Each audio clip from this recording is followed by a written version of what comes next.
Con la venia de la presidencia, compañeras, compañeros diputados, llama la atención que ahorita nos lamentemos de una reforma constitucional en materia de consulta popular y la aprobación de su ley, cuando esto fue materia y objeto del famoso Pacto por México. Es decir, fue aprobado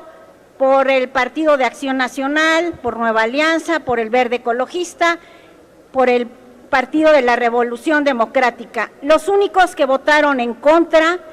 fueron el MC y el Partido del Trabajo. Y las razones que argumentamos en ese momento se centraron básicamente en que no se estaba respetando un derecho fundamental de toda persona, de todo individuo, un derecho humano contemplado en el artículo 23 de la Convención Americana de Derechos Humanos y que a la vez está protegido por el artículo 1 constitucional, que es el derecho a la participación de los asuntos políticos en este país, y que no se respetó. A raíz de la reforma, precisamente, del 9 de agosto del 2012, la Constitución fue reformada para establecer este derecho a la consulta. Actualmente este derecho se encuentra previsto, como se señaló en el artículo 35, fracción octava de la Constitución. Al aprobarse la reforma constitucional que reconoció el derecho a la consulta, se señaló en un artículo transitorio que el Congreso de la Unión tenía un año para aprobar la ley secundaria. La Ley Federal de Consulta Popular se aprobó el día 27 de febrero del 2014 y se publicó el 14 de marzo de este año. Y fue publicado posteriormente en el Diario Oficial de la Federación. Posteriormente, los ciudadanos Elenia Poniatowska, Claudia Sheinbaum y otros ciudadanos presentamos ante la Cámara de Senadores del Congreso de la Unión aviso de intención con petición de consulta popular, la cual formalizaron mediante escrito del 10 de septiembre del 2014. Y que cumplía con todos los requisitos establecidos en los artículos 35, fracción octava, numeral primero, inciso C de la Constitución Federal y 12ª, fracción tercera de la Ley Federal de la Consulta Popular. Esto es, al menos el 2% de los ciudadanos inscritos en la lista nominal de electores, casi 3 millones de firmas. La Constitución es un ordenamiento que no puede exclusivamente interpretarse gramaticalmente, debe ser interpretado de tal suerte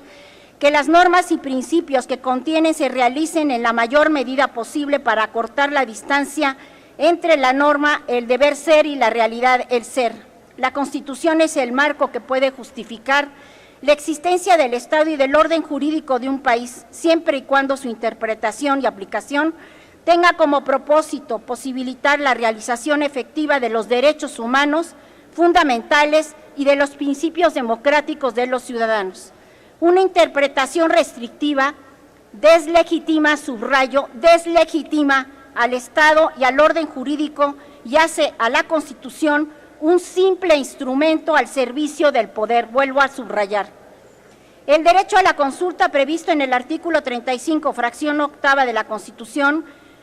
procede respecto a la pregunta formulada por Morena por las razones siguientes. El numeral 3 de la fracción octava del artículo 35 de la Constitución precisa las materias que no pueden ser objeto de consulta y en esa norma no se establece que los principios de los artículos 25, 27 y 28 de la Constitución no pueden ser objeto de ella. Según la Constitución, no serán objeto de consulta las siguientes materias: restricción a los derechos humanos reconocidos por la Constitución, los principios consagrados en el artículo 40 de la misma, la materia electoral, los ingresos y gastos del Estado, la seguridad nacional y la organización, funcionamiento y disciplina de la Fuerza Armada Permanente. Lo anterior significa, a contrario sensu, que todas las materias no especificadas en el artículo 35, fracción octava, numeral 3 de la Constitución, pueden ser objeto de consulta, incluyendo a las reformas constitucionales. Segundo, de acuerdo a nuestra Constitución, en la interpretación de los derechos fundamentales, el derecho a la participación ciudadana en una consulta es un derecho fundamental de carácter político. Se debe proteger en la mayor medida posible a las personas y la interpretación de las normas que afecten derechos fundamentales tiene que ser progresiva y maximizadora de los derechos antes mencionados, según indican los párrafos 2 y 3 del artículo 1 de la Constitución, por lo que establecer restricciones que la Constitución no prevé implica vulnerar la Constitución, principalmente el principio de interpretación pro homine o a favor de la persona. Los derechos fundamentales no están sujetos a regateo político, como dijo Ronald Dworkin, Cartas de Triunfo. En este sentido, si la Constitución no restringe o limita la consulta y no la prohíbe, para preguntar a los ciudadanos, subrayo ciudadanos, si están de acuerdo con el sistema de contratación de la reforma energética, el intérprete no puede agregar limitaciones que reduzcan los significados constitucionales. Cuarto, la Suprema Corte de Justicia de la Nación debió garantizar una interpretación conforme y pro homine el derecho a la consulta ciudadana, pues a partir de la reforma constitucional sobre derechos humanos publicada el 10 de junio del 2011 en el Diario Oficial de la Federación, principalmente en los párrafos 2 y 3 del artículo 1 de la Carta Magna y con apoyo también, entre otras, en la resolución de la Suprema Corte de Justicia de la Nación,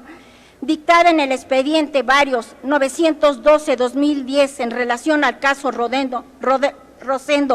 Radilla Pacheco, su engrose fue publicado en el Diario Oficial de la Federación el día 4 de octubre del 2011, que delimitó el contenido del control constitucional y de convencionalidad de nuestro país, admitió el control difuso de constitucionalidad y de convencionalidad y reconoció que éste debía ejercerse de oficio, subrayo de oficio, que es obligatorio y no potestativo para todas las autoridades interpretar al ordenamiento a la luz de los principios pro homine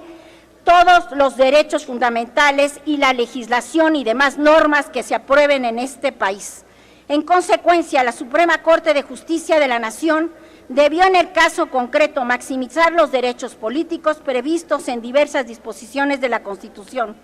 Artículos 1, 13, 6, 35, 39, entre otros, y en los artículos 1, 2, 13, 23, 29 y 30 de la Convención Americana de los Derechos Humanos, misma que es parte de nuestro ordenamiento jurídico, según lo dispone el artículo 133 de la Carta Magna. En una interpretación conforme, tal como se ordena en el párrafo 2 del artículo 1 de la Constitución, se debe atender a lo previsto en la Constitución y en los tratados y leyes y demás ordenamientos para lograr la mayor efectividad del derecho humano o libertad de que se trate, con mayores alcances posibles en los términos del principio pro homine y favor libertatis. En consecuencia, la Suprema Corte estaba obligada a promover y ampliar la garantía de los derechos humanos de la participación política. La decisión mayoritaria de los ministros de la Suprema Corte, con excepción del voto particular del ministro Cosío, es violatoria de derechos humanos. Y por eso el Partido del Trabajo y los de Morena estamos inconformes porque estamos viviendo un Estado, no un Estado de derecho, un Estado violatorio de los derechos fundamentales. Es cuanto, diputada presidenta. Cámara de Diputados, 62ª Legislatura.